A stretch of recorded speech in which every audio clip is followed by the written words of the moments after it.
Good morning, afternoon, or evening, wherever you might be in time and space. Kinneas here with another Noob Flights. Okay, in this scenario, you've been watching all the videos, you've been practicing all this stuff about basic flying and moving around and GPS waypoints and VORs, and you're feeling pretty good, you know? And they're thinking, okay, well, maybe we can let the noob fly further than the area of space that we've been confining him to as he's learning. You know, is he up for the challenge of a hop into the mountains? And I have spoken about that before, that when you live in high altitudes and areas with mountains, they're going to require extra training time to talk to you about mountain flying. And we don't need to go into that. There's people out there that are experts on the subject of mountain flying. And so, yeah, it's a big deal when they say, hey, we want you to fly to Aspen today. As a matter of fact, we need you to go right now. So, right now. Yeah, right now. Hot chick, Aspen, just go. And then you'll get instructions when you get there. Okay. All right, here's the keys to the plane. Okay, what do we do? Just, what's the first step? Well, first step here, we got to take off, set our airport. K-Fly, Meadow Lake, Colorado Springs, and we need to go to Aspen. Do we know what its ICAO is? Its four-letter designator? I don't. I just know, go to Aspen. So let's type in Aspen.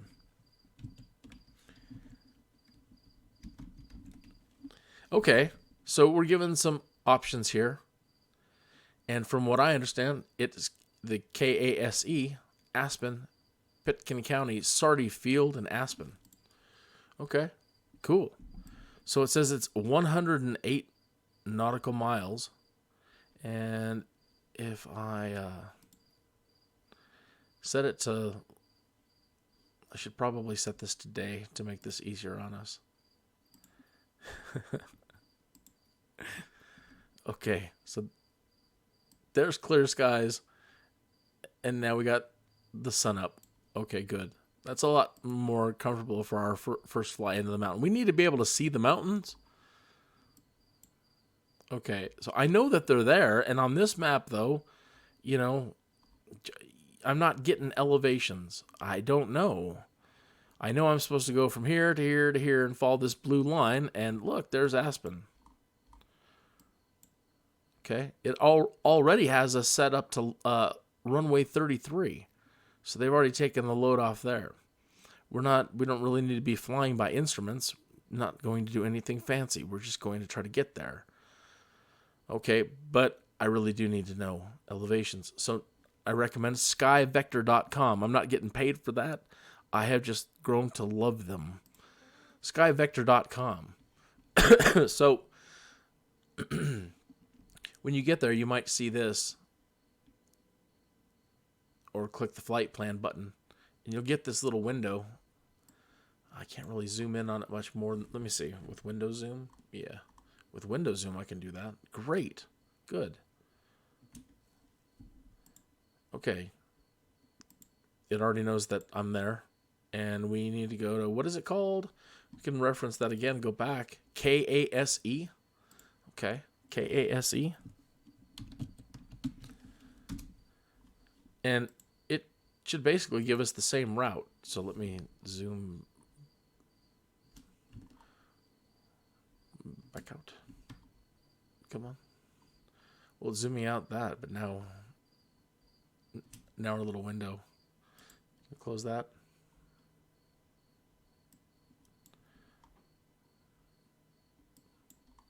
Well, I've done something. I've toggled something, and now it looks like crap. Okay, we get the same path, though. 109 miles. But now, look, what can we see? We can see elevations.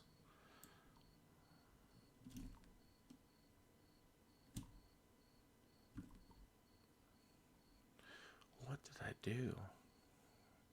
I'm always clicking a little too fast and do something stupid. Like, screw up our looking at this because it should look still really clean out here. So yeah, I've toggled something. Okay. Right here, which we're not going through, but we get a rough idea. This is 14,500 feet. So, we have to go, we definitely have to go high. There's 14,000 feet there. There's 14,800 feet there. And where we're going, there's 14,600. Okay, so we're going to need oxygen over 10,000 feet, so just put that in the back of your mind. I don't believe they're simulating oxygen at this point.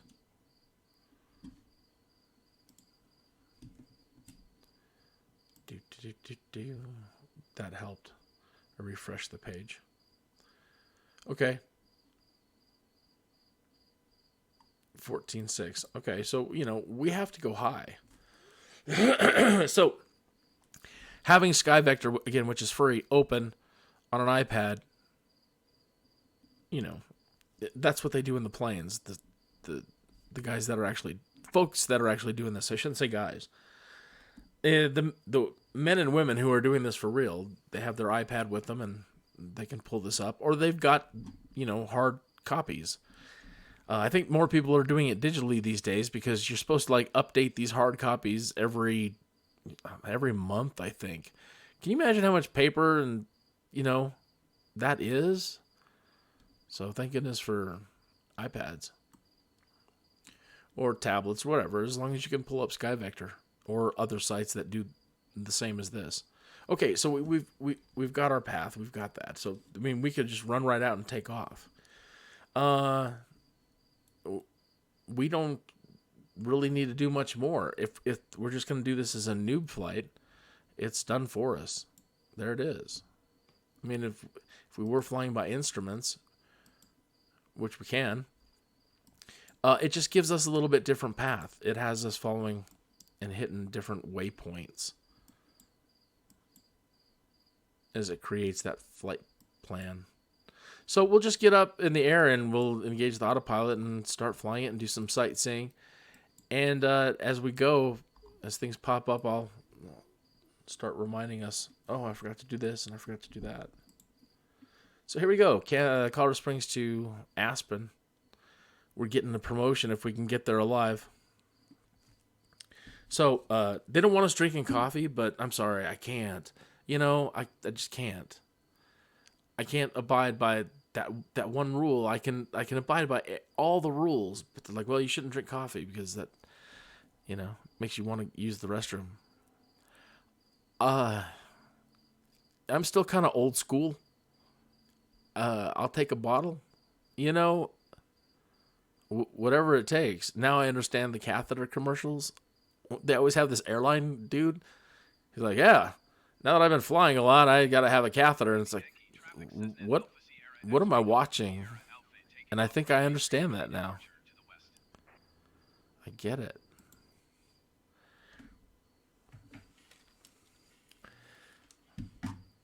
These things they've got something on a plane called a pitot tube, but it doesn't do what I thought it would do. Boy, did I make a mess.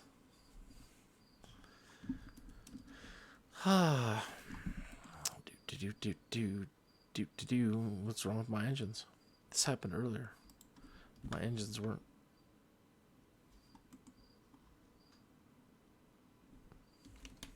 Oh, I know what's happening to my engines, and it was happening earlier. In a live stream I was doing earlier, just mucking about, I was talking about how they're coming out with electric planes. And I switched off all the engine noise so we can simulate what it might be like to be flying a Cessna Skyhawk with an electric motor. And so, the engines are, I can't stand them personally. I can't. I can't stand hearing any engine noise, and I love flying the Icon, but it whines so high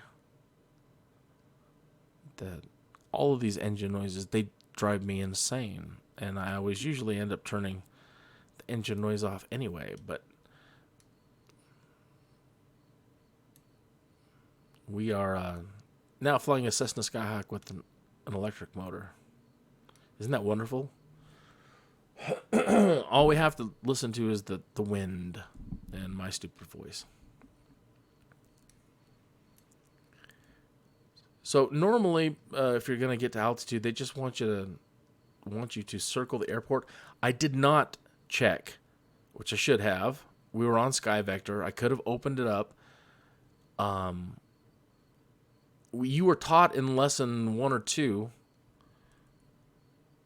about climbing in the taxi pattern, and you're taught a left-hand taxi pattern to come out here and start climbing around the runway to get up to elevation before you get on the course and go where you're going. And so you just are supposed to keep circling around it until you get high enough, cross the center point, turn to your heading, and go. But some airports are right. And I think Meadow Lake, and I should know it by now, and I'm ashamed to admit that I don't. But I think they want you, and all of us noobs, turning right, taking off from 33. So now I'm definitely going to take advantage of climbing a little bit before we do really get going. I could probably get the elevation I need just doing a straight shot, getting Autopilot going. But if you don't get a good run on the mountains and you end up getting a little too low, mountain weather again can be weird. And so your best bet is to make sure that you give yourself enough space between you and the mountains. And so give yourself as much time as you need to climb high enough before leaving. So I brought snacks, and I think they're in the glove box. Do we have a glove box? They took out the glove box. Where are the snacks? Okay, so I wanted to bring you snacks and the coffee. Okay, so we'll imagine the snacks are down there. They're small snacks. I don't know where the coffee holders are at. And this doesn't even have any drink holders.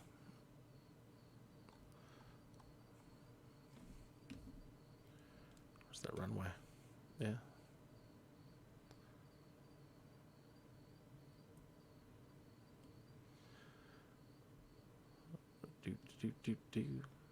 So let's look out there. Yeah, we have to hop that. So if we would have just taken off and headed that way, maybe, probably can. But I'd be a lot happier.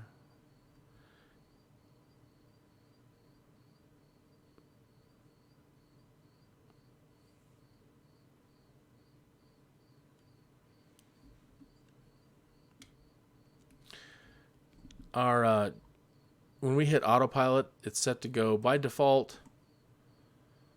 This is our GPS is the source. Okay, now the Autopilot needs a source to follow, and it's telling us right now, over here, right here in the center of the screen, it says GPS, and you can't miss it because it's a pink arrow.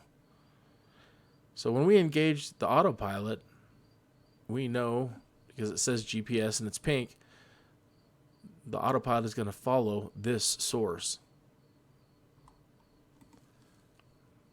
Let's see if I, with Control 1, can zoom in a little tighter on that for you.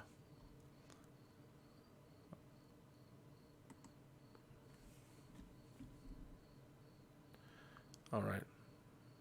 So we'll start heading that way now. Okay, so we haven't engaged the Autopilot, but it will.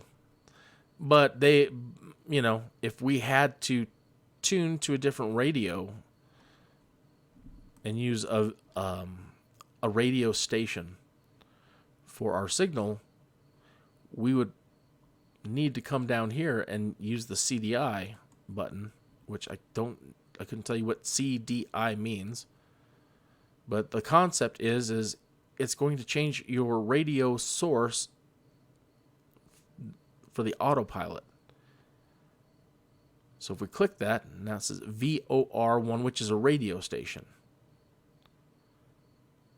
So if we were to engage the Autopilot now, if it can pick up that signal, and that's determined by the curvature of the Earth and weather and all kinds of things, and altitude, if we're at the right altitude and it can receive that radio station. Whoa, sorry, I was trigger happy and popping our nose up that whole time. If it can pick it up, it'll start tracking to it.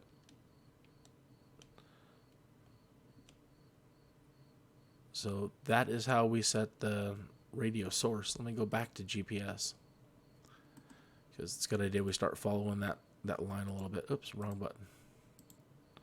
Okay, so we're still going in the right direction. So if I now hit the Autopilot,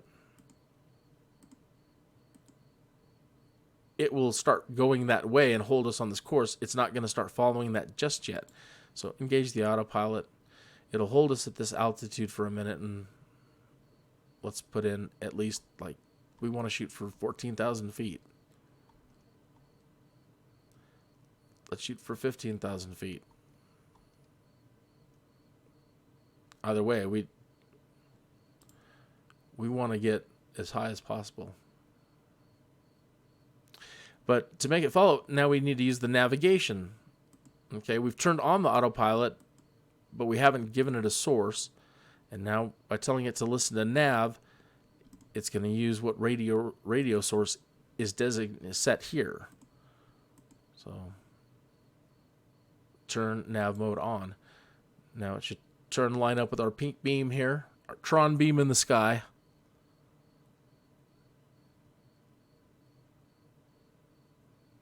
And it's going to start following. And hopefully we've got enough performance in the engine now as we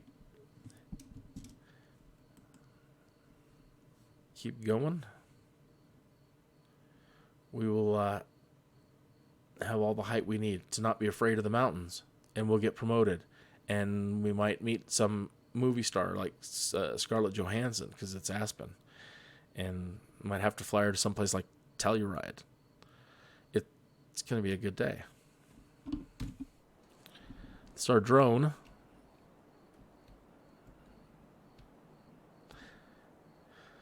There's Meadow Lake back there already. I'm making good way. This is Colorado Springs, Colorado.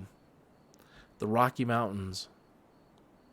They call this particular stretch the Front Range. NORAD is in Cheyenne Mountain that way, where the Stargate's at. Pueblo is that way. The Air Force Academy is pretty much right ahead of us. We're flying kind of right towards it. Castle Rock in Denver that way. That, if you don't know, the big impressive mountain there in the middle, that is Pike's Peak. So Zebulon Pike, when him and all those pioneers were heading out this way, they had been crossing terrain like that, pretty much from the ocean. It all looks like that, holy moly, because it's a lot, and it's just flat. So for months and months and months and months and months, they're traveling, and then all of a sudden, holy moly, whoa,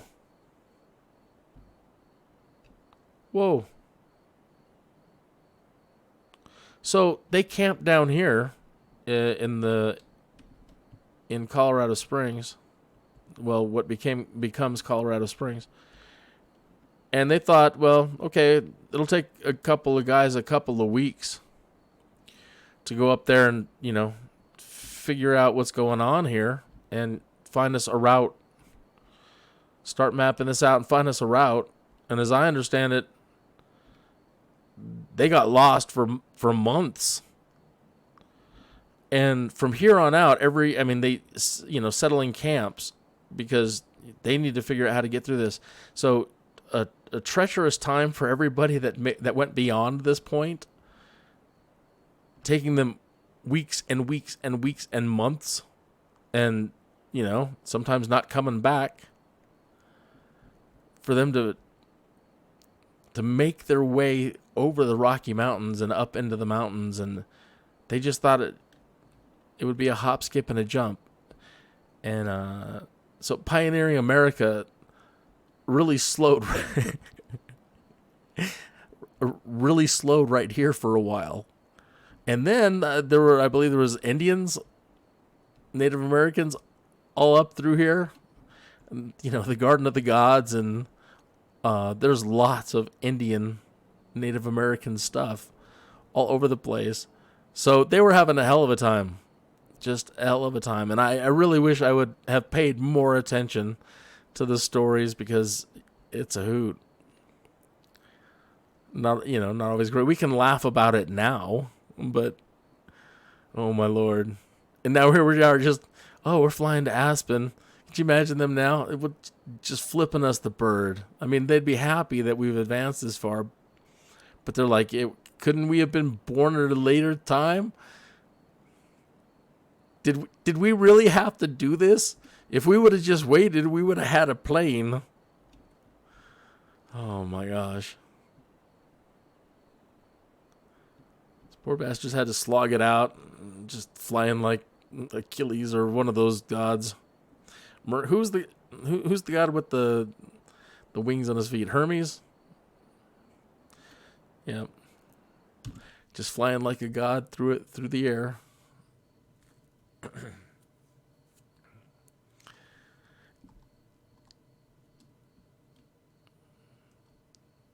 It's a lovely place. I mean, I have to do a lot of runs to Kansas, and you get really bored really quick driving. I mean, I can imagine walking the whole way or riding horses, but you get really bored looking at nothing. I mean, you learn to start appreciating, what you're seeing to kill the time. But when you come home and you head towards this and you can see the mountains again, it's just, what a beautiful thing.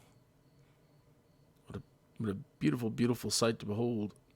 And I'm glad we're high enough, because I have crashed trying to learn mountain flying and flying along the highways up, following kind of the way the cars would go up to different spots in the mountains up here. And I've fallen out of the air more times than I can count, and killed myself all over this too. So, I can joke about hopping in a plane and making my way to Aspen now, but I kind of went through my own little more than 3 months of hell learning how to make a hop. And that's why I started out by saying, we're going to circle the airport once and get some height, and then we're going to go. And because I don't want to be down there.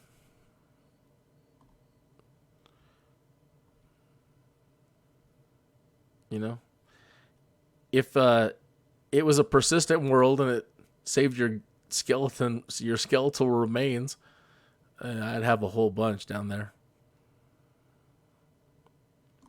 They should let you make your own category markers, so you can, put markers on the planet at certain locations and create categories and tags of your own, and then share those with your friends. Here, these are all the places I've died in the last month.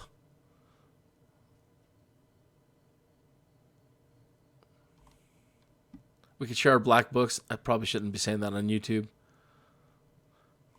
You remember Donna? Pin.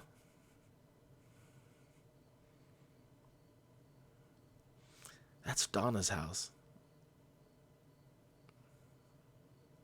But you can point out your own stuff. I'm surprised they haven't done a Bing overlay yet, to where, it's Bing is what's driving this, and why Bing isn't more a star right out of the gate, I don't understand. Bing is driving everything. So Asobo is, thank you, Asobo. But still, Bing is doing so much. And why it's not allowing us through filters to use this the way we use Bing. To show me road routes. I think you can type in restaurants, landmarks. You can type in anything in Bing. You can type in coordinates.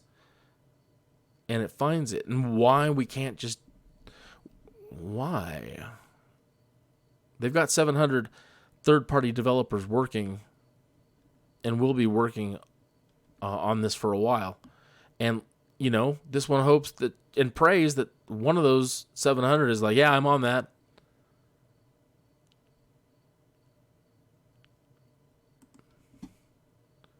Yeah. There should be little dialogue boxes up here that you pull down here too. The Bing one. Let me find a Pizza Hut. Where's the nearest Starbucks? I want to know. I want to be able to pull it up and have it pointed out on the map here. I'll send the drone to go get the coffee.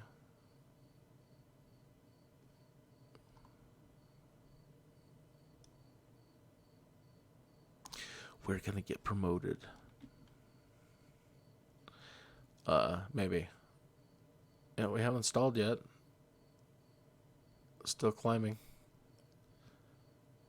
It's better now, It's like, wow, you really need to go that much higher than the mountains? Yes. I feel much safer up here. Here's your oxygen.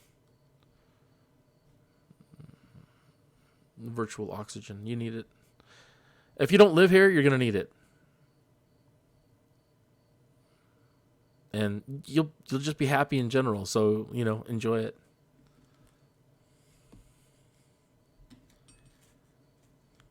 Don't do the smoking and the oxygen at the same time.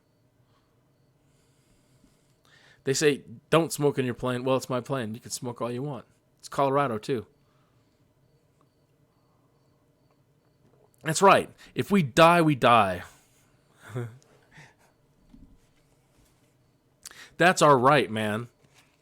My dad grew up flying here in the late 70s and 80s.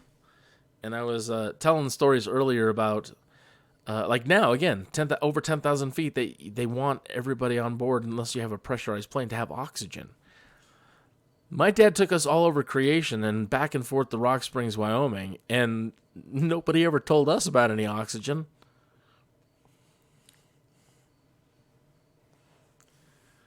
Saying no wonder it was so easy to sleep.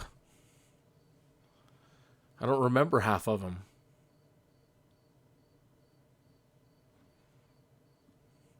So things were different back then, They pioneered their own way, but in the same time they learned, oh well, all the kids turned blue, so new rule. Good news is they were quiet.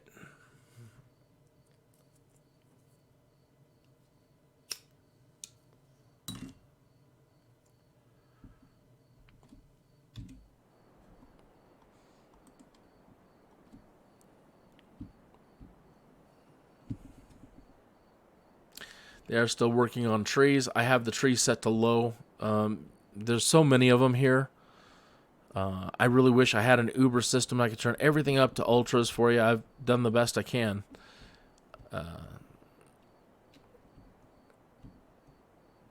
But there's so many that it can freak out a little bit. And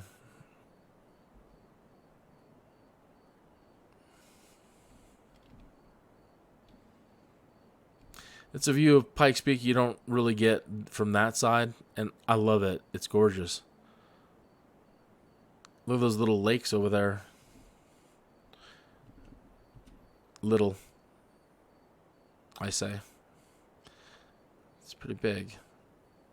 Draw distance, I've got it set to low, so I apologize. You're like, it doesn't look any better than that? It does. And if you have a better system, it's going to look even better than that. I've got it set for us viewing things, right underneath us, and then we'll get the best resolution. And I've got the draw distances set to low. And I was doing night flying earlier, so then I take more load off the terrain because I'm not seeing it. I'm not seeing the definition. So at night, I switch everything around, and sometimes I don't switch it back. And yeah.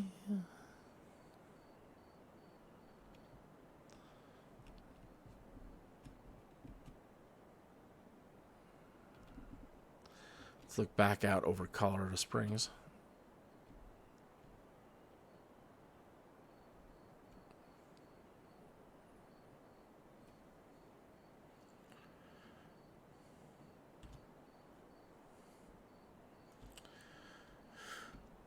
If I didn't already mention it in this video, setting up your drone camera, if you're old like me, my first impulse was, man, something else, it's not the old way. Microsoft Flight Simulator X didn't have a drone camera, and kids, drones. But for throwing this thing out and exploring, it is amazing, and I'm having a blast learning it. So I cleared all their controls, and I set everything up for the most part on the number pad area. There's still more keys that now I'm having to migrate out and fill up some other keys with for extra options like brightness and contrast. And then they have others which I haven't enabled yet, like the depth of field.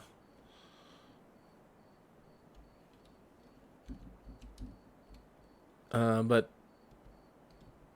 some of them don't even seem to be working at the moment, like my translates.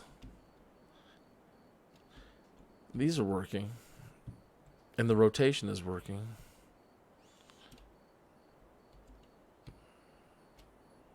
Oh, they probably are working, but we're moving so fast, yada, yada, yada.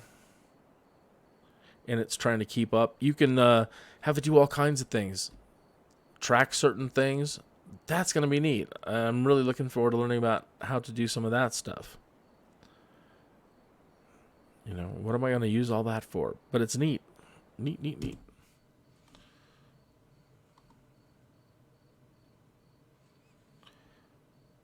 Check sure everything is all right. We're going a little bit slow, but we're almost there. We could actually, I know that it's higher than 14.3 in some spots, right? Didn't we get we got 14.8.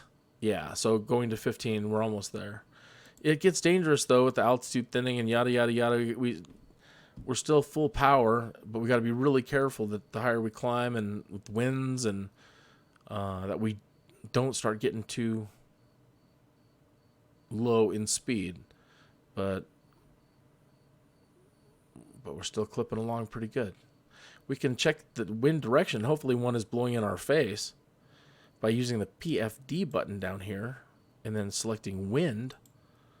And there's 3 options. So we got a 2-mile-an-hour wind coming in front of us. That's something. Option 2 just gives us one direction, that 2-mile-an-hour wind. You need to click this to move the yoke out of the way so you can get to option 3. And it tells you the heading that it's coming from.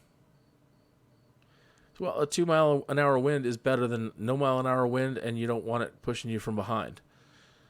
Unless we were looking for speed. So it's for, trying to gain altitude. Every little bit helps. Talking about times I've died going over here. Invited my mother to give her a vacation. She wanted to go to Crested Butte or someplace. And so I was showing her how to do all this, and I invited her over and then made her some snacks and the coffee. And I said, here's what I've been doing. Sit down, help him. And I'm showing her all the stuff I'm showing you, how to get over the mountains. But I didn't plan for the winds.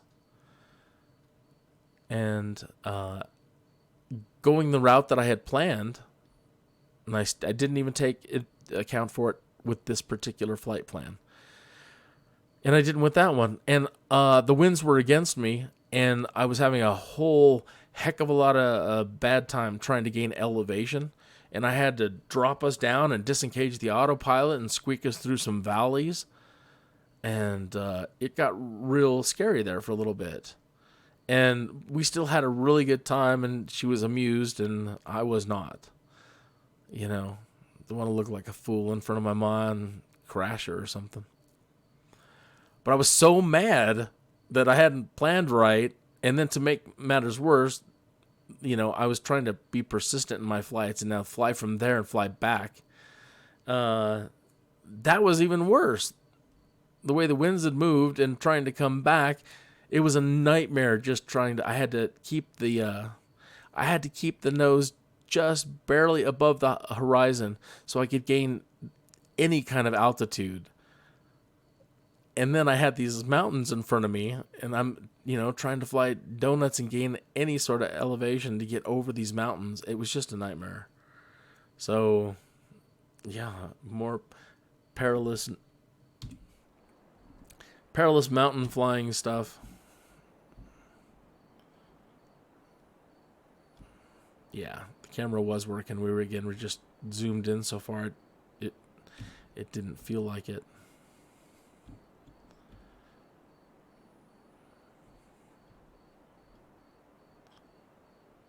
It's very pretty up here.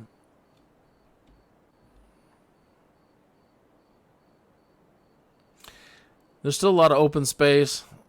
I don't like seeing it all filled up, you know. But that's just the way things progress. And then sometimes I'm completely of the opposite mind. I'm like, my gosh, you know, I could build a city out here. You know, I'm going to go get a grant. They could use, and there's lots of runways in Colorado. They could use another runway there. You could put a whole city there. I know a whole lot of people from another country. I don't know other country that would come and help me build that little city, and you know, there's a lot of space. There's a lot of open space. Do you remember from the history movies, and you may have heard this in class, when they did the land rushes? They would open up territory, and they'd, you know, anybody who had a covered wagon, they could start at like St. Louis or something, and then they'd, you know, fired the gun in the air, and everybody takes off. And once you crossed a certain area and you were into the land grab area, wherever you stopped and dropped your claim, you claimed like, I don't know, 100 acres. And I think it was a John Wayne movie. He wanted to claim, and she wanted to claim, and they both wanted to claim, and, you know, they could do that again. They should do that again. There's a lot of people who want to get away. I think that's another reason why I want to learn to fly, is you don't want to be the guy in the zombie apocalypse who's like, oh, there's a plane, but we don't know how to fly it. Or the guy who actually says, well, how hard can it be? And kills everybody. I don't want to be that guy. So I practice hard in flight simulators to make sure that, hey, you know, I guess, you know, if I have a skill, I watch all those bug out shows sometimes. And they're like, everybody should have a skill, man. Well, how many of you in the group can fly us to Aspen with and not kill us like I'm going to kill us now? Remember I said you got to watch it.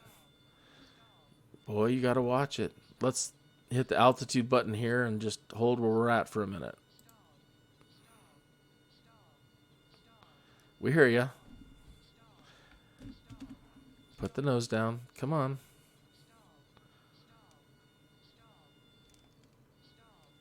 Why she's having trouble just getting to that last bit and not leveling out? Never trust an autopilot. Never, ever trust an autopilot.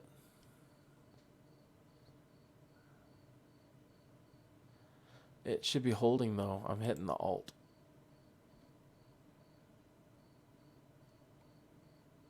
Hold.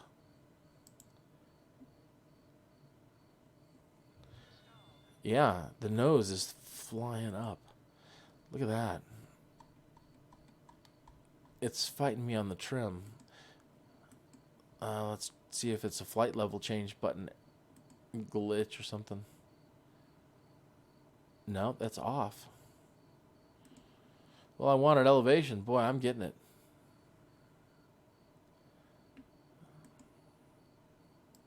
I'm going to disengage the autopilot for a minute and get the... So I'm not fighting the trim wheel nose.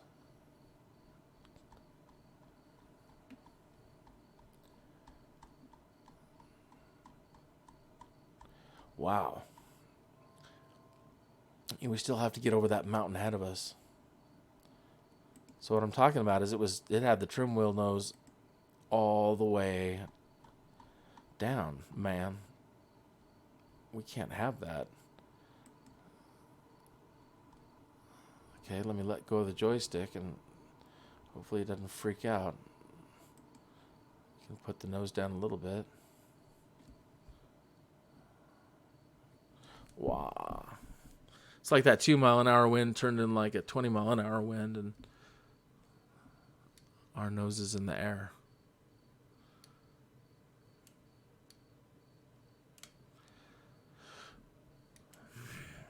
So experiencing that a lot will teach you right away that, again, half of it is probably user error. I'm not going to ever put the full blame on the autopilot. It's just me, and I'm ultimately responsible. But something, always seems to go wrong. You can't always trust it 100% of the time. And then you should know how to react and what to do. So again, turn it off, get out of it, do what you got to do. So it's all good. Every mistake that you're going to make is going to teach you something.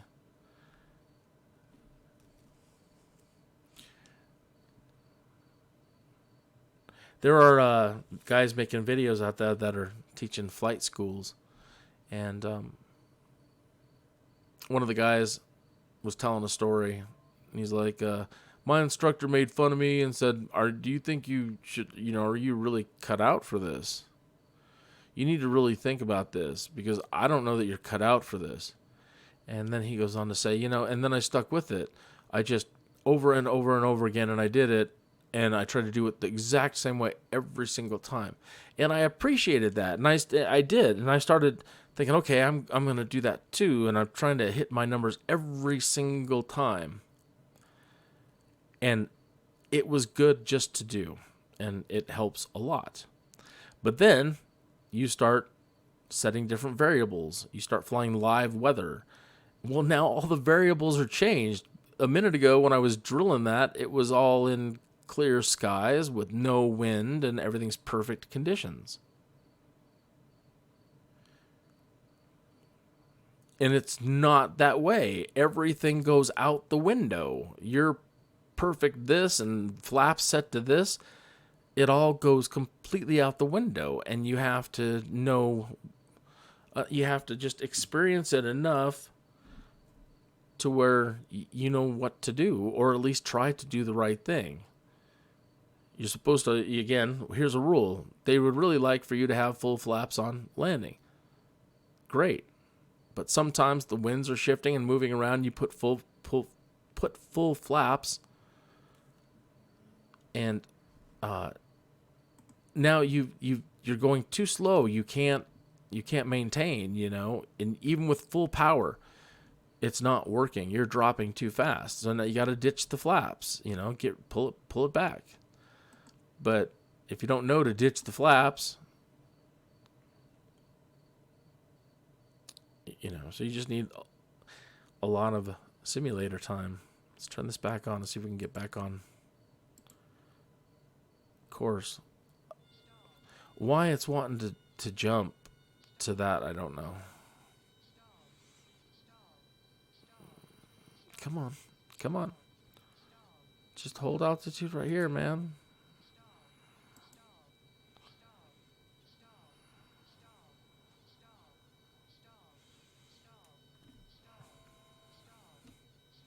Come on. Isn't that the most horrible sound? But I guess it has to be because you don't want to hear it. I'm fighting the nose. All right. Well, we're not going to fly with the autopilot in this section. Turn it back off.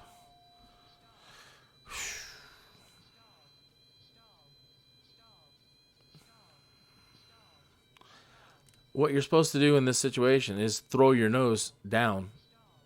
You know, drop your nose, and again, probably the trim is down there. That's nuts.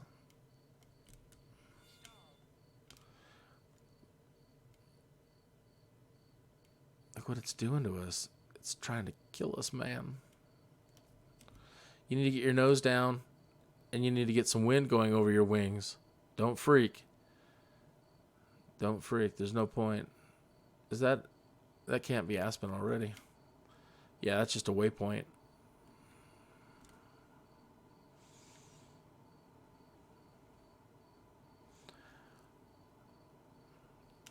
So practicing stalls is really good.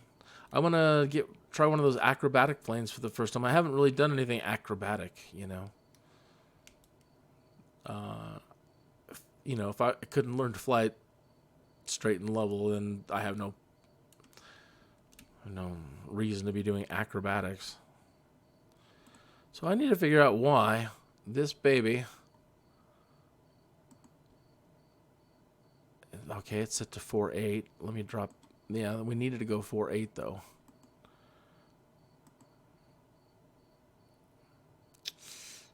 Let's try a slow little jump to 14.1. Just get us there.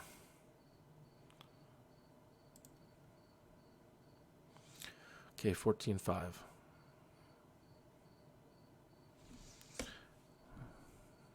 We've got full power.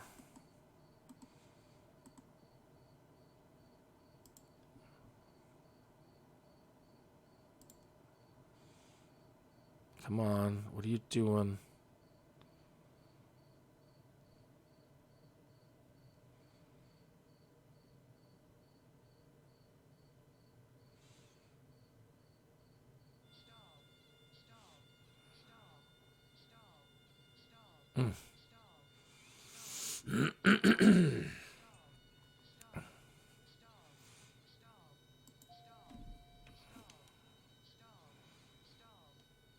She doesn't want to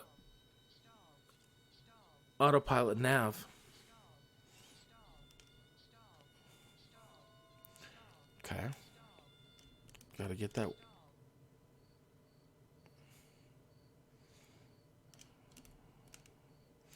No bueno, senor. No bueno. It's all right. We're still at 14.2. We can make the rest.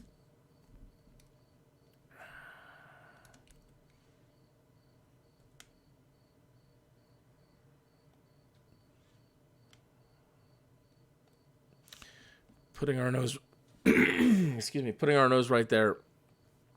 Again, we're not climbing fast. We're climbing, and that mountain seems away still. It's probably help if I got back on course.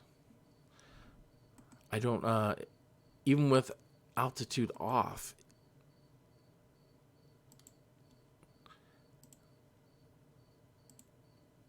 We should be able to get it to follow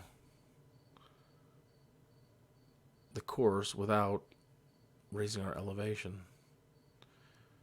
Or, leave us where I had it.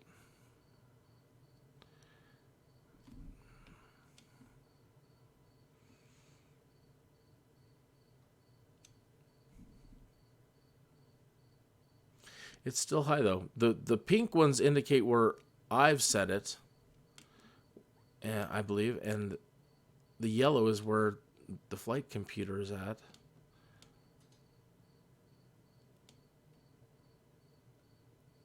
It still wants to go a little high. That's fine. No, but we're not. Look at that. We're not really climbing at all. Not much. We're losing.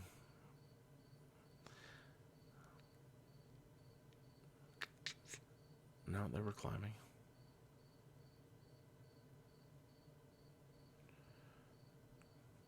So maybe that's what the autopilot is doing. It's trying to fight all that. I don't know. I don't think it's a mix issue with power, but we can mess and see if we get any more power. Nope.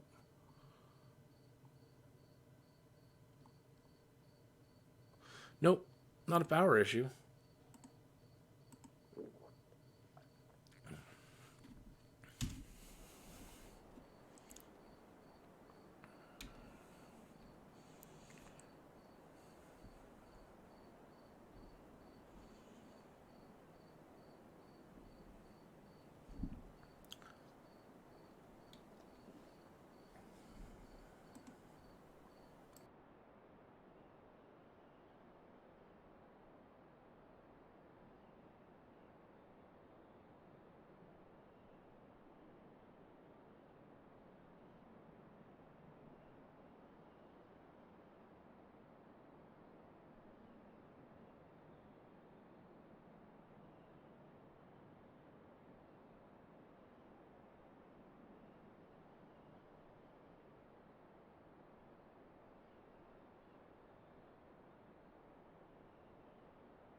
We made it past 14.8. I think we're going to get promoted.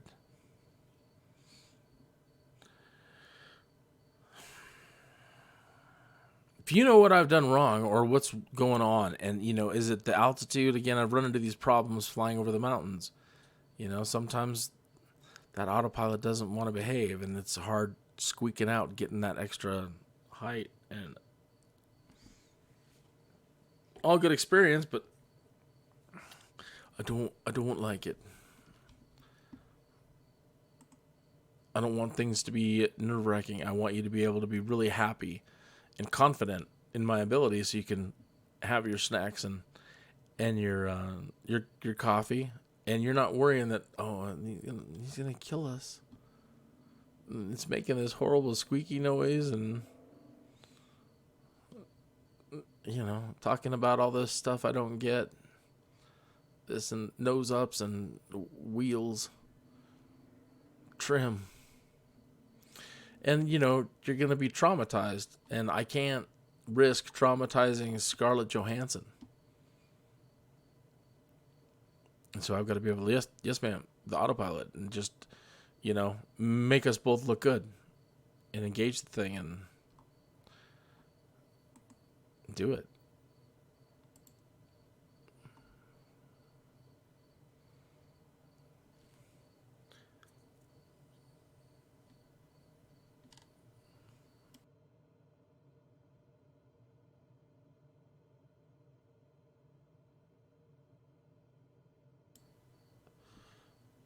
Maybe that's the real reason. I think maybe that's the real reason I've decided to buy Microsoft Flight Simulators to impress Scarlett Johansson in my head. That's an interesting case study, isn't it? Make for a great commercial, and that's, you, sir, what's the reason you're going to buy Microsoft Flight Simulator? Well, Scarlett Johansson. What?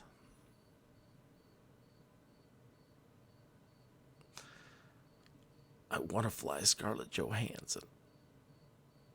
I want to take her to get her. I want to take her somewhere to get her a hamburger. A $100 hamburger. Those were missions in Dovetail's Flight Sim World. Now, they got the license from Microsoft to get Microsoft Flight Simulator X and make it available on Steam. So they released the Steam edition. And right after they released the Steam edition, they released Flight School and Flight Sim World. They are mind-blowingly amazing, and they really were the pre-development for a lot of this. They offered the whole world, and all the landmarks look good. And what are you doing? Are you turning? Good. It's getting us back on course. You're making us look good, man. I appreciate that. I really do.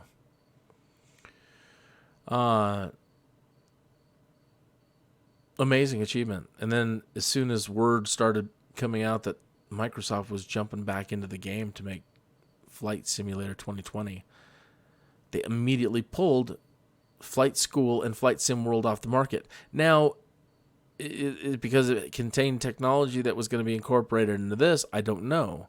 All I do know is I thought that was a terrible mistake. At least Flight School. And that they should have been like, yes. And before you buy Microsoft Flight Simulator 2020, we encourage you to buy Flight Simulator X for all the amazing training and the Rod Machado training, and it's worth its weight in gold, and that's the whole reason why to have it. If you're itching and waiting to play the new Microsoft Flight Simulator 2020, get these right now and start learning.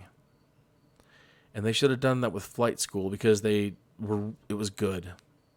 It was frustrating. But, hey, it's supposed to be. There are things they want you to learn, and there are things that you're supposed to learn. And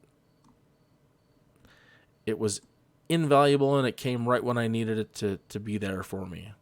Right, and when I'm, learning all this stuff. And then there was X-Plane, which got me much, much, much, much, much, much further. And now I'm back applying everything that I've been learning back in Microsoft Flight Simulator. I'm happy to be here. I'm just loving it. Loving it, loving it, loving it.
It looks like this whole thing was strip mined. You see this? The whole thing looks flat. And then with these lovely sides going on, man, we could build a castle city up here. Could defend it from all sides. Got a nice water source in the middle of our city castle town. Yeah, that'd make tough work, people slugging up these little side hills. Great place for a runway or two.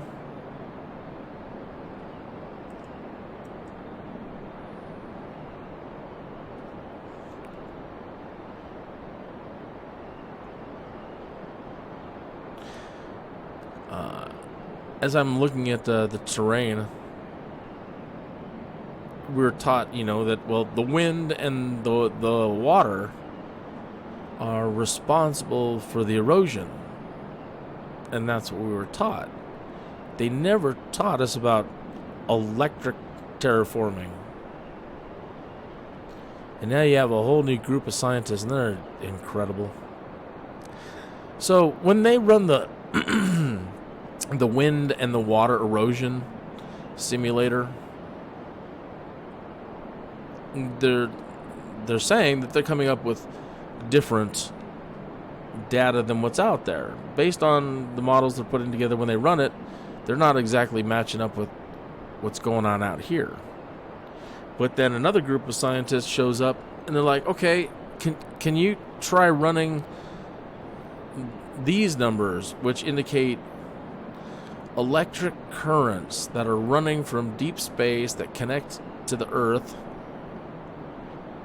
and the electric pathways they create down to the ground? And can you account for electric terraforming on top of your wind water erosion? And if what they say is true, then now they're starting to get way closer simulations that are appearing looking like what we're seeing than not. The electric universe folks are really starting to change things big time. You may have heard growing up at some point, well, Nikola Tesla said space is electric, but we were taught that space doesn't carry a charge, and now everything's being turned on its head, and now everybody's saying, well, it's electric. The auroras, everybody's like, well, it's just something going on in the upper atmosphere. Well, what exactly is it? That is where an electric current is plugging in to the planet. You've got the major electric wiring. You've got major trunks, and then you've got all the little tributary lines. From the sun to the Earth, there's a trunk, and then from the Earth down to the ground, all the little tributary lines all over the planet. But around the poles, where the major positive and negatives are plugging in, you get the heaviest aurora activity. And it literally is, that aurora is being driven by a current coming from space called a Birkeland current. And then from those currents, they extend out over the planet and down to the Earth. You've heard of like ley lines and stuff. So there's a connection there with ley line points, points where the electric current from the upper atmosphere comes down. And now they're running tests in the laboratory with doing that. They're running a whole bunch of different dirt and earth and rock, and they stuck clay, and they stick it all in a big box, and then they run this machine over the top of it, which shoots current down into the soil. And it's reproducing the same things that we're seeing here. Certain materials, when hit by an electric current, rise, and it drives other materials down. So this whole thing that we're looking at right here, this depression and rise in elevation around it, may not have happened through wind and water alone. That currents up in here, these high mountains are going to get a lot of current. That's why you see all the heavy weather patterns around the highest mountains, as I understand. Now, this could be the product of the electrical currents, that the materials in the ground here sink lower, and then certain areas are raised. Since we're in Colorado and we're talking about the currents, as I do more videos and we start flying out towards Nevada and the Grand Canyon, this is going to be a strange story. The rock formation art, the drawings on the rocks, all the way out from The Grand Canyon out towards the coasts, all over here, all the Native Americans, they were all drawing the same images on the rocks. How can people living hundreds and hundreds of miles apart back then be drawing the same stuff on the rocks? And was it, what was it? Was it communications? What is it? Here's where it gets really interesting. The patterns that they're drawing on the rocks, those same electric scarring plasma physicist kind of guys are looking at that stuff, and they're like, they all look like plasma discharge structure. What? Yeah, all the stuff they're drawing on the rocks, that's when you have a plasma discharge that's sustained and visible, it creates certain patterns in the sky or in the laboratory. And you've heard, again, now here's an ancient aliens idea kind of thing, or just an ancient history kind of thing. There's pyramids and ancient civilization everywhere on the planet, but why isn't there none here in the United States? And then some people say, well, we've found ancient ruins all over the United States, 12 feet under the ground. We found entire cities. We believe that there were entire cities, advanced cities on the North American continent.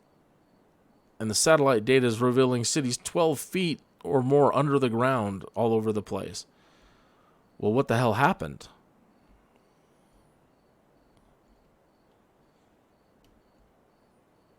So, now let's think about the rock formations again. If there was a plasma discharge from space or orbit that was sustained, and it was causing cataclysm, it was causing entire regions like the Grand Canyon, areas to sink, areas to rise, and it was just destroying everything. There was literally plasma blasting the earth across the North American continent. That could explain what the drawings are on the rocks. People back then who just, they're still Native Americans. Either that or they got blasted back to the Stone Age when all this stuff was happening. Because if they had advanced cities and the people that were drawing this stuff on rocks were Native American, natives, they had been blasted. And that is one theory out there, that there's been major cataclysms all over the United States, and one of them may have created the Grand Canyon, and it may not have taken millions of years to do. It could have been done in several days, where that much matter is moved from a bolt. And now they're looking at culprits like, well, at a certain point in the past, Venus came really close to the Earth, but the electrical fields around them are going to prevent them from colliding, but there would be this massive discharge between the two bodies in space. Any massive body that comes close to Earth is going to create disruption in the fields. And they said, yeah, we now think maybe it was Venus. Maybe when Venus came at some point in our development way back then, Venus came in close and it created an electrical arc. And it just wiped everything out. De-resed, man. And that's your heavy-duty story. How's your coffee?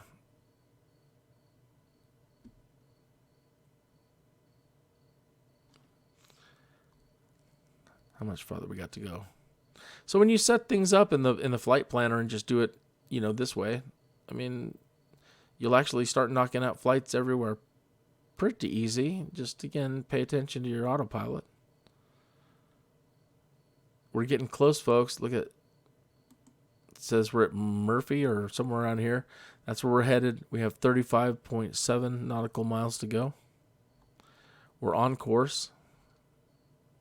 We're we're still climbing. I think we can hold now.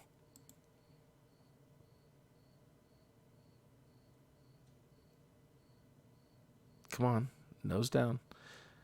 16,000 feet. We know we can clear everything now. And nice and easy. just setting up a flight plan and putting in some miles. So I think everything that you've learned from the earlier video. All I asked is, see, it's not holding altitude. The nose still wants to rise really high.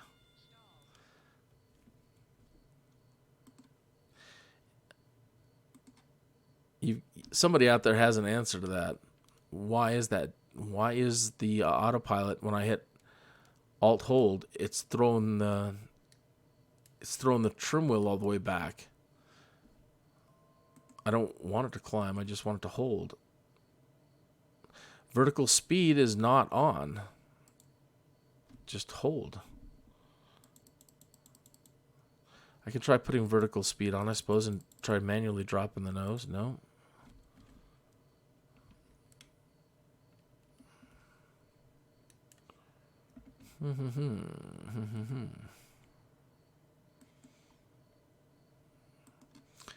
If it would just do what it's supposed to do.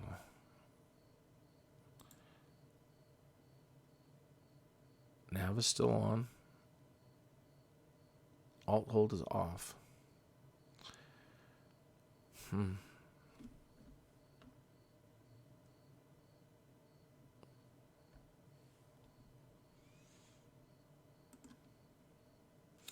Getting kind of scary down below.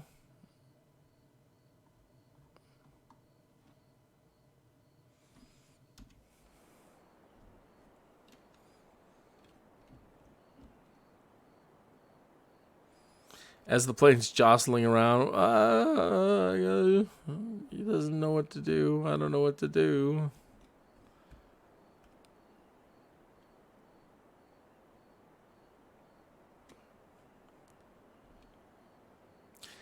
See what I mean? There's nothing. There's nothing out here. But, you know, possibly nobody wants to live at these elevations. I know that there's a lot of stuff down here. But for the most part, yeah. There's some roads, you know. People are four-wheeling it. I think it'd be awesome to have a house up on one of those, man. You got plenty of space for a runway right there. I don't think I'd get a lot of business, but I'd want to open a franchise too. I want like a McDonald's. So if you land at my landing strip for McDonald's, it's going to be the best damn McDonald's you've ever had. Because, you know, we're not going to get a whole lot of customers, but when we do, believe me, that's going to be one damn Big Mac. It's going to be a real Big Mac. It's going to be the biggest Big Mac you've ever seen.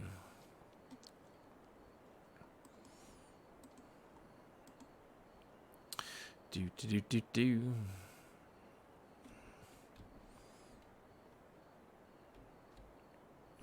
Lake, Colorado.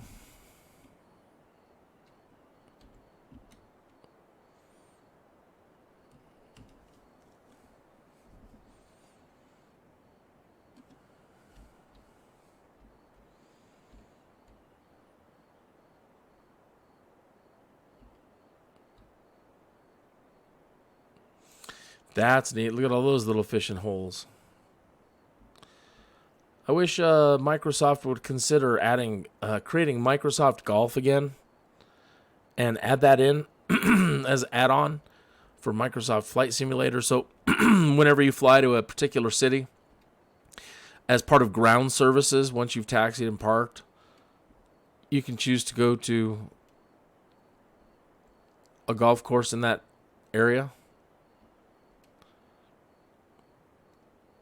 That's stupid, Kinneas. Yeah, for you, maybe.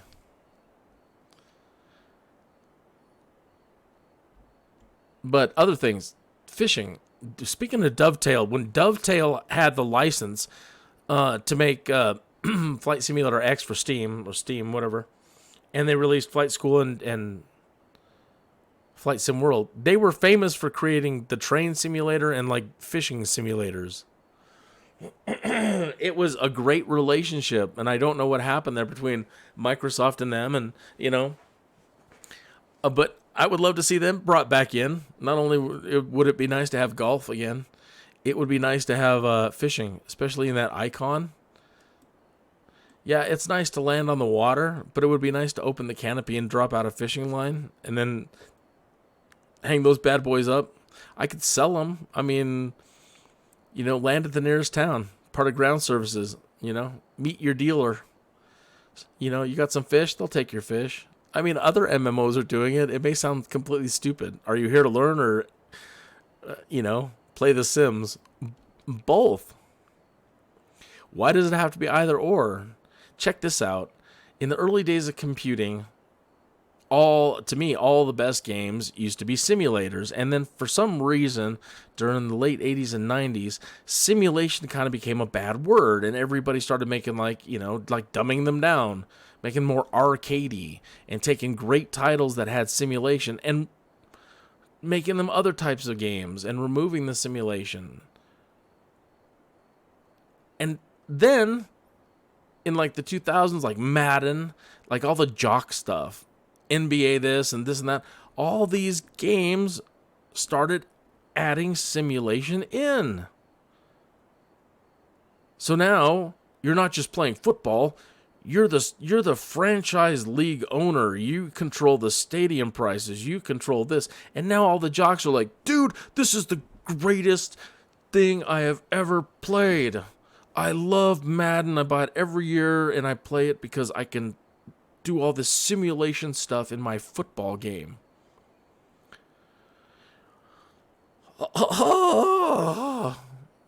So when you grow up and, you are the computer guys, and then all of a sudden the jocks come along and now computers are everything. I'm not trying to make class division here. What I'm trying to point out is, it was never unpopular. It's popular, but now, maybe it's just the developers are lazy and they're the ones that didn't want to create simulation. But look at The Sims still. The Sims is Case Juanindra, my better half. After she did her stuff today, she's out there doing The Sims. She has been a Sims fanatic since, she was a young lady. All the kids that we are hooked on The Sims. And I occasionally play it too. I will admit it. So simming is not a bad word. And these MMOs, basically that is what this is. This is Flight Simulator 2020, the MMO. It's an MMO-like infrastructure that they're able to use all these external data sources and this and that and this and put them together, and they all create this world and multiplayer and the real world flights and, adding in the real world weather. There's nothing that says you can't release Microsoft Golf as a standalone or as an add-on once you purchase it if you own this title here to link it. There's nothing to stop them from doing that. There's nothing to stop them from even saying, okay, if you own Dovetail's International House of Fishing, link them.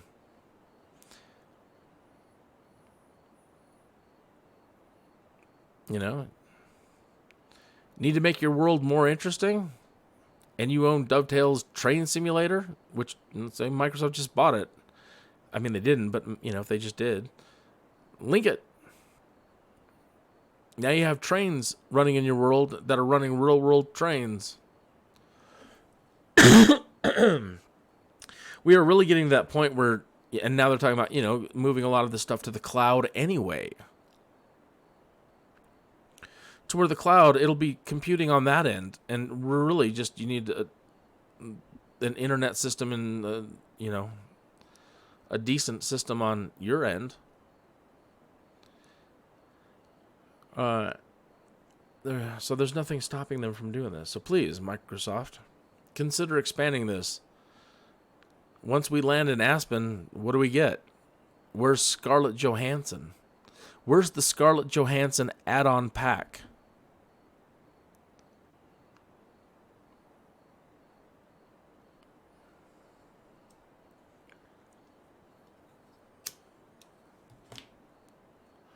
For some of you, you might want... Now, I don't care. You can like her, you don't have to like her, you don't care. I don't care if you like her or not. But some of you out there want the Taylor Swift add-on pack.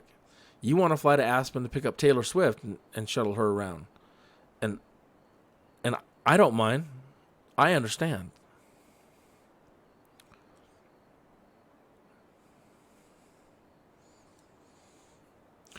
For those seeking adventures, I've been saying, hey, come on, let's do the Microsoft Marvel team up. Marvel team ups are the best anyway. Where's the Agent of S.H.I.E.L.D. plane? Where's the X-Men Blackbird? Where's the Avengers Quinjet?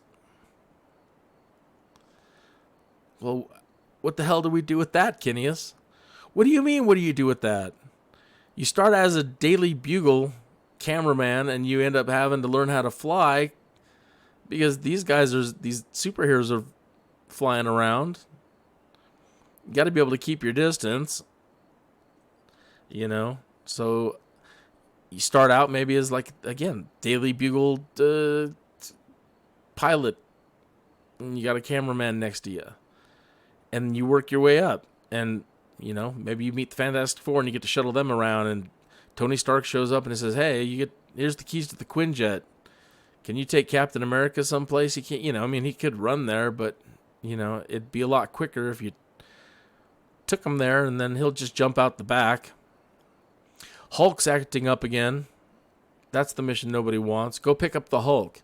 And you better fly the plane perfectly level and hit all your numbers right, because if Bruce Banner falls out of the bunk, he's going to Hulk. And if he hulks, you're not going to survive. That'd be a great mission.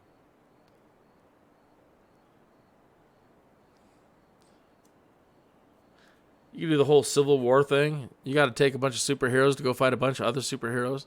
And you've got these third-party developers that are developing cities and locations, like special landmarks and stuff. Well, make destructible ones. Make them all destructible and give them physics as well. Because when you drop off the Hulk somewhere, you want to watch him destroy everything. When Thor or one of the X-Men, Storm, calls down some lightning, stuff has to blow up. That's just the way it is. Stuff gets messed up. So 705 designers should be partnering up. I want the guy that's doing New York City, fully destructible. You don't even know what's going to happen. It's got random AI. So you just fly some superheroes into destructible New York City, drop them off, and then they start fighting, and you don't know what's going to happen. But you're there to film it.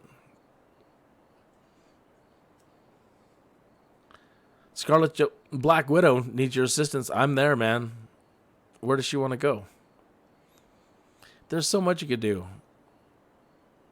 There's just so anything you can think of, really. I mean, and no idea is silly in a brainstorm.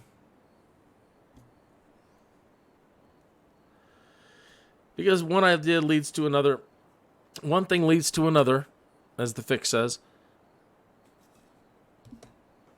And, I'm putting it out there for the universe and you and anybody else. And, maybe 6 degrees of Kevin Bacon, it'll get to Microsoft and somebody will say, I have had this great idea. You sure did, sir. You did. Sir, that's a great idea. I was thinking, Marvel. That is a great idea, sir.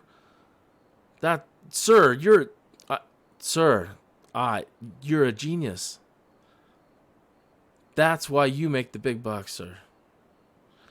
The world is a better place for you having that idea.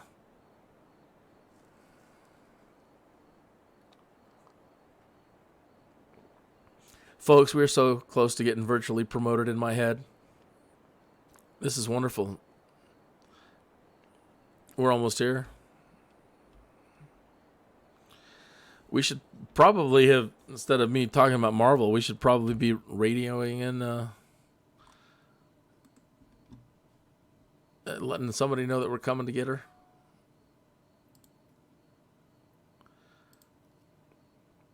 Aspen approach Cessna Alpha Sierra X-ray Golf Sierra Alpha 16,100 feet. Cessna Alpha Sierra X-ray Golf Sierra Alpha, you have exceeded your clearance void time. No. IFR flight plan is canceled. Does that mean she's not there anymore? Oh, we've exceeded our flight time. Well, we still have to land, man. I've been drinking coffee. So...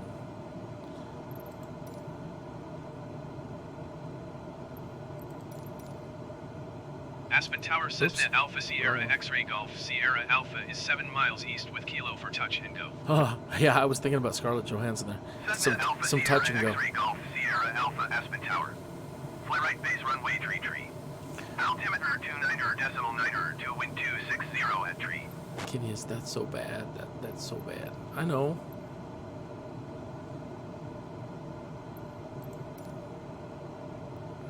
Enter right base runway tree Cessna Golf Sierra Alpha. Cancel our landing intentions. Aspen Tower Cessna Golf Sierra Alpha, cancel landing intention. Cessna Golf Sierra Alpha, your cancellation is received. They hate me already. So now do it again. And request full stop landing. Aspen Tower Cessna Alpha Sierra X-ray Golf Sierra Alpha is 6 miles east with Kilo to land. Yeah, I've got a Kilo to land. Alpha Sierra X-ray Golf Sierra Alpha Aspen Tower. Fly right base runway tree. Fly. Altimeter 29.9 to wind 260 at tree. Okay.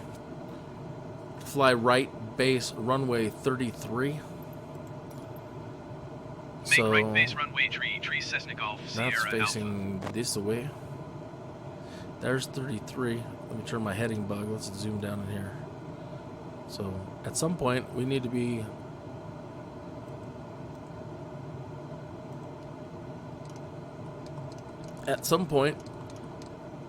going that way. That's 33. Look at the runway down there. So we need to enter the pattern, I think, and swing around the left-hand pattern and come back around for right for 33. So kill the autopilot. Let me kill the engines. We'll make like we're entering the traffic pattern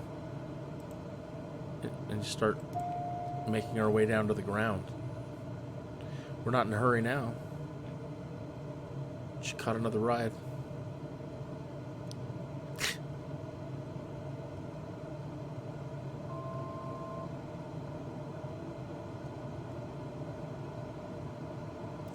We can't play music, which really sucks because right now the Blues Brothers, man, she caught the Katie. She got the Katie and left me a mule to ride. I can't even win in my fantasies.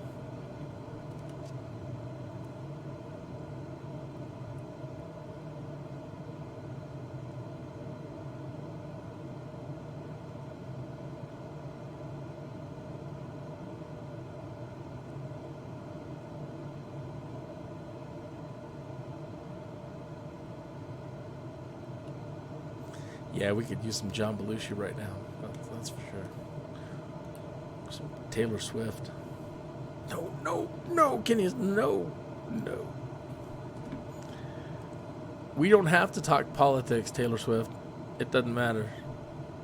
See, now I'm switching. Since Scarlet's already blown me off now, and now maybe Taylor Swift's out there for me to fly around.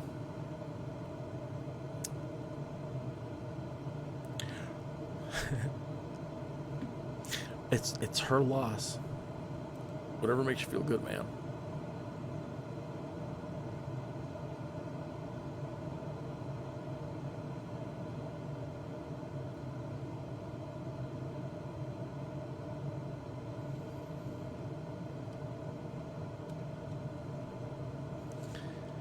So the zoom with the drone is pretty darn good. You can really zoom, but with the cockpit camera, I'm a little upset. Like Flight Simulator X and all the other Microsoft Flight Simulator titles had like ungodly zoom. I mean, you could see atoms. You could zoom into the ground and start zooming into atomic structures. And you need the binoculars in all those old flight sim games. It's like you need to have the binoculars so you can read the taxiway markings and spot things, and you need to know how to use your binoculars. And they stress that in all those old titles. And now we get up to these titles, and they're like, zoom? Oh, what's that?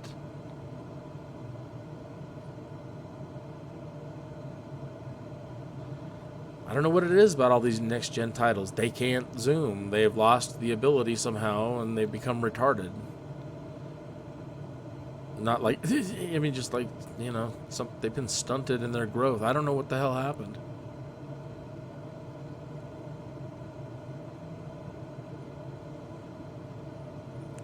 Look at this place. It's amazing. Are those houses up there?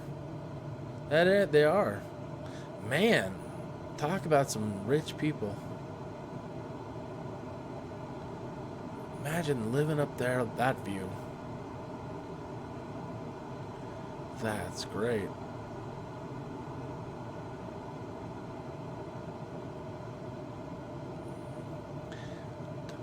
Talk about loaded with a capital L. Loaded.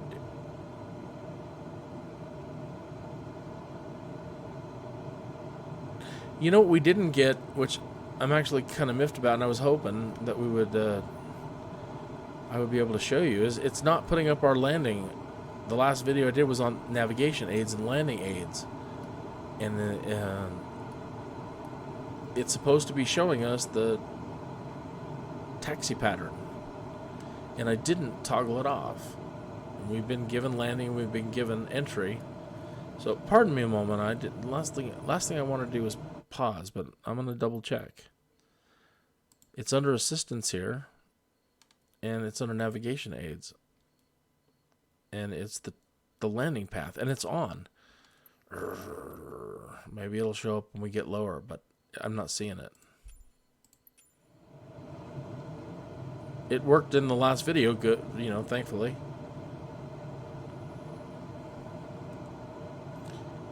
And I was able to demonstrate it, and that really helps. It really, really, really helps.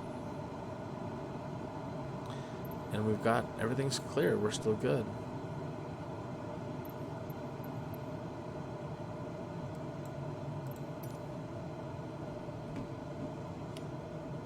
Lovely. The nice little river running through the mountains over there. This place has got to be completely magical at winter time. Cessna Golf Sierra Alpha cleared to land runway tree. Wind 260 at tree. There's our box. There it is. Wow. So this was a right-handed pattern? You see that? All right. If it's a right-handed pattern, then it's a right-handed pattern. Cessna Golf Sierra Alpha, did you hear my last transmission? I did, sir, but my first priority is to fly this plane. And once I have satisfied that requirement, then I can entertain responding to... Wow, the wind's blowing. She wants to tip over. Cessna Golf Sierra Alpha, did you hear my last transmission? And Rod Machado says that. So if Rod Machado says it, then yeah. He said if you're in a position where you're trying to juggle too many things and you're having pilot fatigue and Scarlet Johansson won't left you, and now Taylor Swift doesn't want you to pick her up, you have a lot going on, man. Cessna Golf Sierra Alpha, acknowledge last transmission. You just can't at that moment answer his request. He said you have the authority as captain of that plane to not answer him until you're in a position. And it's just their understanding for the most part. You know, and at this point you can tell them, hey, Cessna Golf Sierra Alpha ATC services terminated. Well, they can do that to you too. But you don't have to. Only when you can. Aspen Tower, Cessna Alpha Sierra X-Ray Golf Sierra Alpha is 1 miles northwest with Kilo to land. 1 miles northwest. Cessna Alpha Sierra X-Ray Golf Sierra Alpha Aspen Tower. Fly right traffic runway tree. Altimeter 29 decimal 9 to wind 260 at tree. Make right downwind runway tree Cessna Golf Sierra Alpha. There's our landing pattern in the back window, you see it?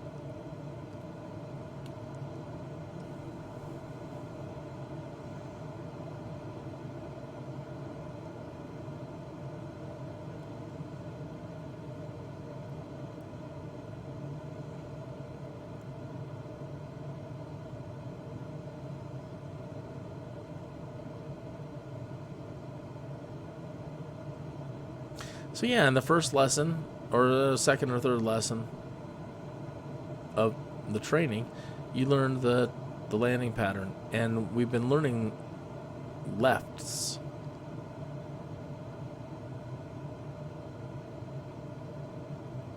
And this is a right.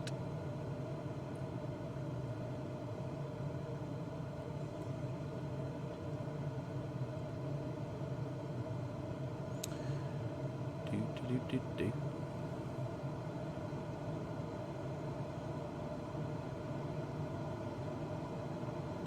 And now what we have to do is noob it through the gates and watch our speed that we don't go. We're already going too fast.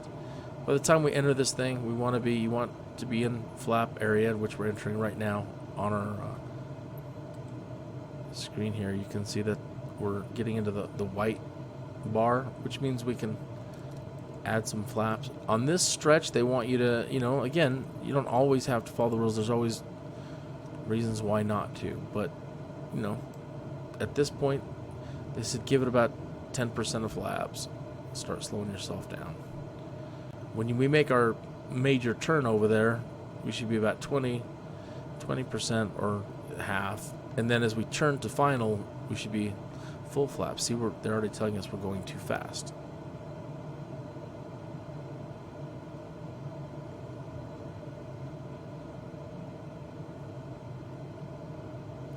Okay, we can slow down. Okay, so again, to slow down, maybe we will now add 60%. Cessna Golf Sierra Alpha cleared to land runway tree. Far out. Wind 260 at tree. Okay. Thank you. Cleared to land runway tree Cessna Golf Sierra Alpha. Good. So the red boxes have now turned blue, indicating we're in the sweet spot as far as where they want us speed-wise. So we're making our second turn. Again, this is where normally you'd want to add... You'd want to add your second flap. 500. I'm going to go ahead and add all the flaps. Down, boy. Down. And just kind of let her fall for a minute. We're still doing good on speed. 500. Look at that last box. It's sideways.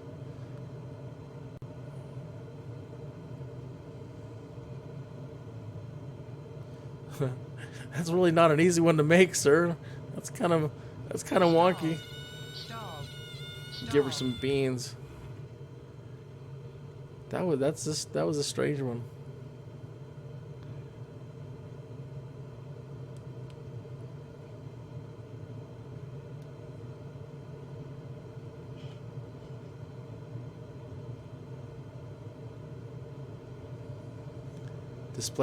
Displace threshold. Those little yellow chevron bars mean don't land here. Really shouldn't land here where the arrows are at. That part of the runway is usually actually kind of just for show. Really can't take the punishment of heavy landings all the time.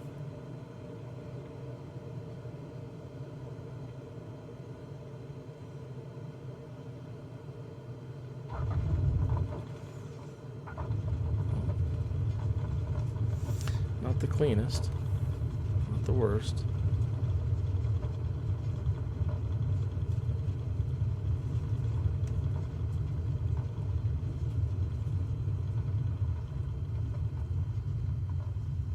Cessna Golf Sierra Alpha exit runway when able. Oh, well, and it's giving us the taxi, which is nice. Check it out. Here comes the taxi ribbon or arrows or whatever. I was saying, turn this on if you're new.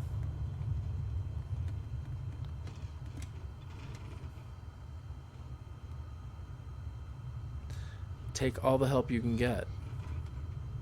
And don't be ashamed Cessna for it. Golf Sierra Alpha contact ground on 121.9er. Okay.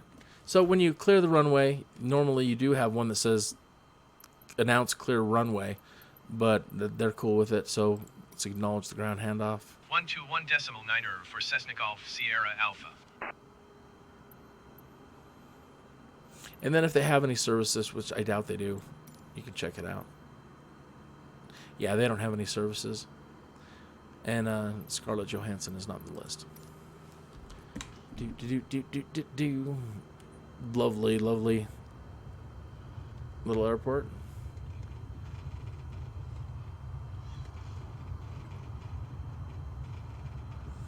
Whoa, hey. It's not a good idea to arrow through a bus.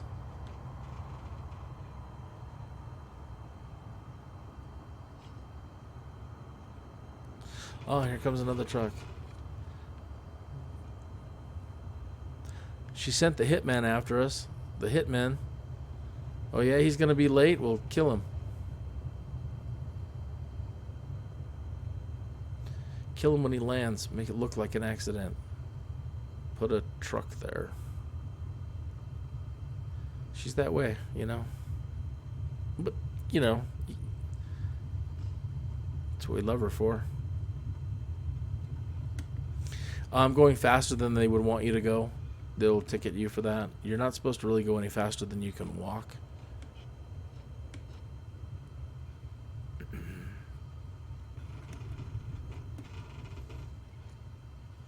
You have to learn how to develop patience. I know you're thinking, it's a simulator. You can do whatever the hell you want.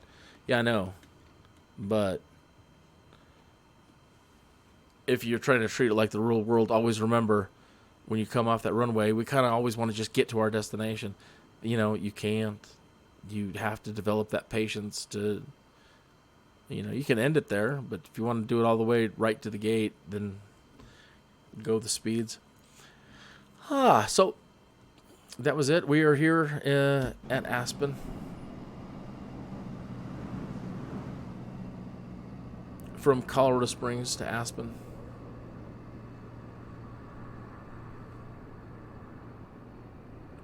If you live here, I hope you're enjoying the scenery. They're probably going to add more scenery packs to even beautify certain areas more.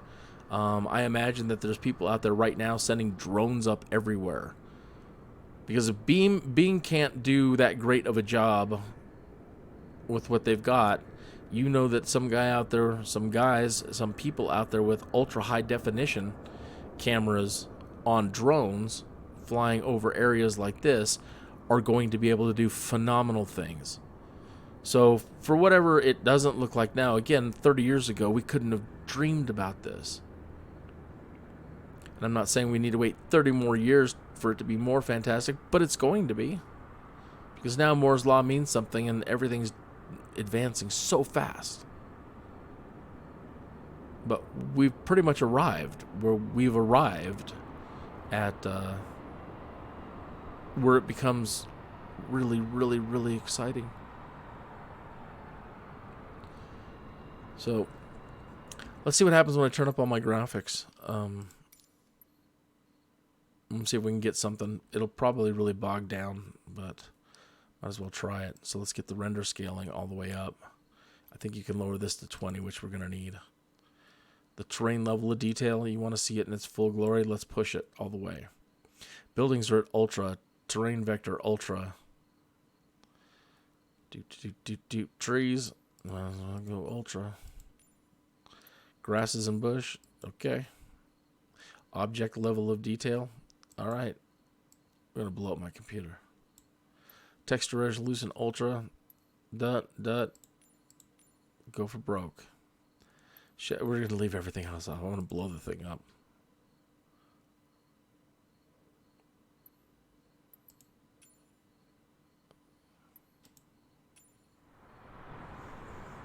Oh yeah, she's really slow. But yeah, the camera's not even turning at the moment. No, man. No, I ain't gonna do it.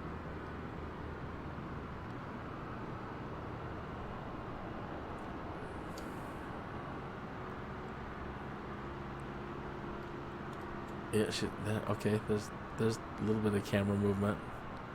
It's still catching its breath. It's trying.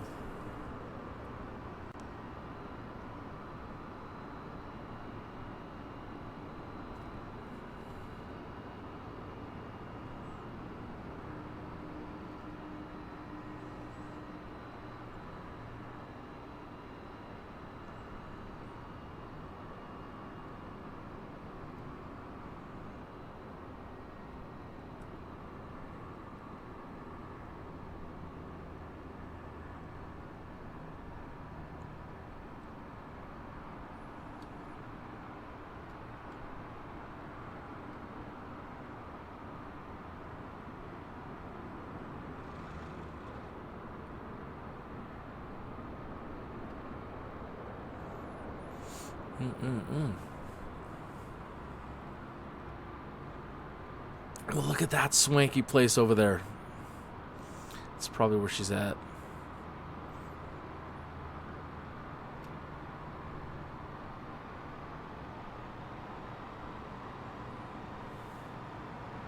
Those are nice up there. Wow.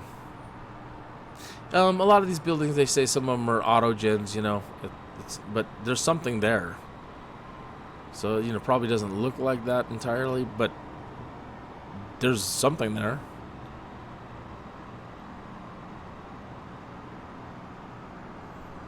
Posh.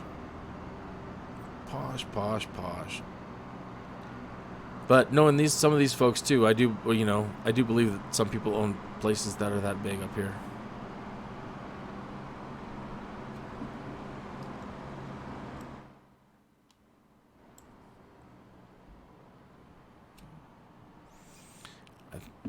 Are we frozen again?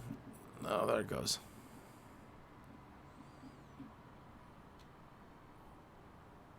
Oh, you know what else I could turn on is, I said the distance was turned down.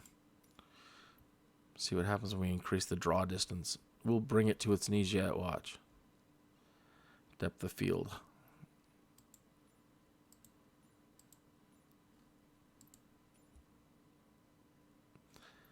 I can hear it pleading right now. What are you doing to me? Looks a little bit nicer. You can, yeah.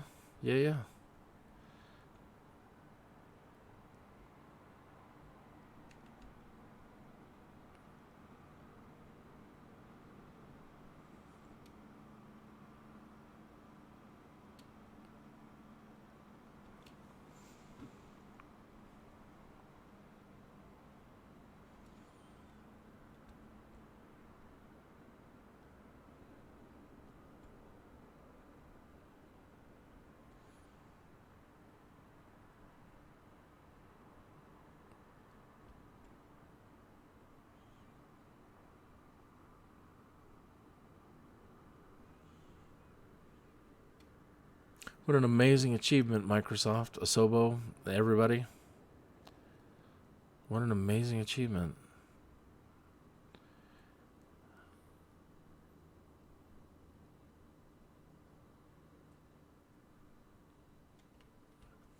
Oops.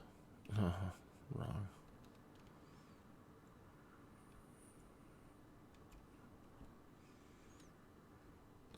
All right. Well, I think that about does it. If you've made it this far, wow, bravo. If you've got any videos to post of your own flights, put them up.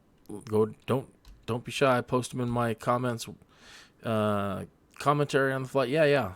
Things I did wrong, like the autopilot stuff. Hey, if you've got suggestions, I can't wait till they do co-piloting, shared cockpit. Because if you're following me and you're following me just because I amuse you and you're an ace pilot, I can't wait. Please, when they do shared cockpit, jump in. Help me out. Teach me what I'm doing wrong, Master. Let's do it. And for those of you that are just starting out, if I can, if they get around to it and I can hop into your cockpit and help you out, I will be more than happy to be your co-pilot. Because I didn't have one do checklists, but hey, I'd be happy to run your checklist for you, Scarlet. I'll handle the radios. I'll serve the coffee. I'll make the snacks, whatever. Subscribe, and thank you. And I'll see you on the next video. This has been me, Kinneas 2020 on the Microsoft forums. Ignore that last name at the bottom. He's a boring dude. And, yeah. And this has been Noob Flights, Colorado Springs to Aspen, in the Cessna 1782 Skyhawk.